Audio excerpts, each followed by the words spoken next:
Hello, and welcome to our new series called Peace Now, Making a Difference. I'm Gabriella Gallagher, the National Chair of Canadian Friends of Peace Now. Our organization is partners with Peace Now, Shalom Achshav, which is Israel's premier peace movement, and which supports the two-state solution to the Israeli-Palestinian conflict. Each of the short videos in this series will look at a specific aspect of this conflict and how Peace Now is taking action for positive change. We are very honored to have as our guest Dana Mills, the Interim Executive Director of Peace Now and also External Relations Director. So let's get started. Dana, thank you so very much for being with us. Our topic today is how Peace Now deals with the current Israeli government.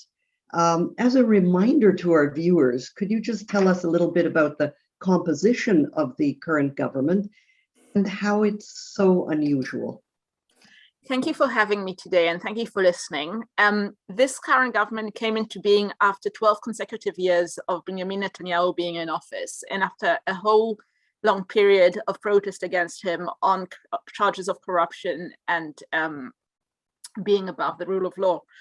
And this government came together as an opposition to him from right and left together. So in this government, we have pro-annexation advocates.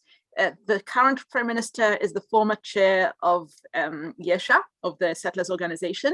And at the same time, there are prominent left-wing parties such as the Labour Party and Meretz, which I should remind our viewers, this is the first time since the 90s that these governments have been in position of power, holding offices as ministers, etc. So you have the entire spectrum of the political map together, sitting in a coalition that is really trying very hard to keep Netanyahu and the Likud at bay. And it should be mentioned in this context that this is also the first government that has Palestinian Israelis sitting in the government as part of the coalition partners. Up till now, they've been supporting other political parties, but not actually coalition partners. And this is Mansour Abbas and his party. So this is fairly unusual for Israel and fairly unusual for this government. Okay.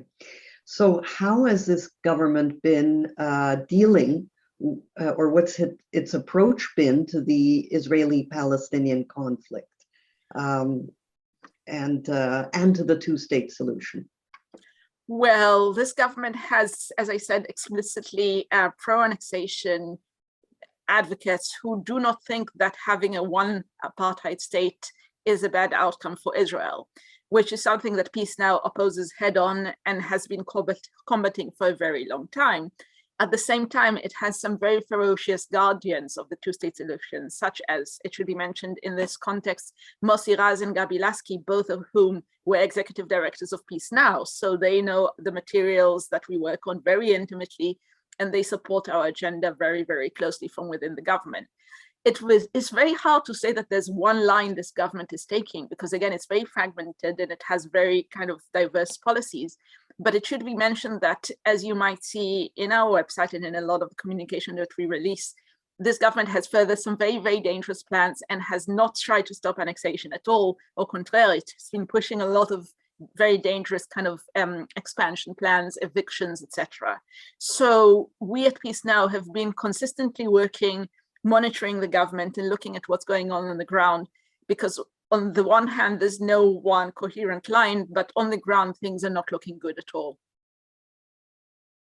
Okay, well, that sort of leads into my next question, which is how Peace Now has been dealing with the current government and whether it has any specific strategies or initiatives in this regard. Well, this government is certainly keeping us on our toes, and we've been monitoring very closely the situation, and it really day by day we monitor what's going on in the occupied West Bank and East Jerusalem. And it should be said that whereas some of our traditional partners are in the coalition, we do not spare them of critique, and we do not spare the government of critique.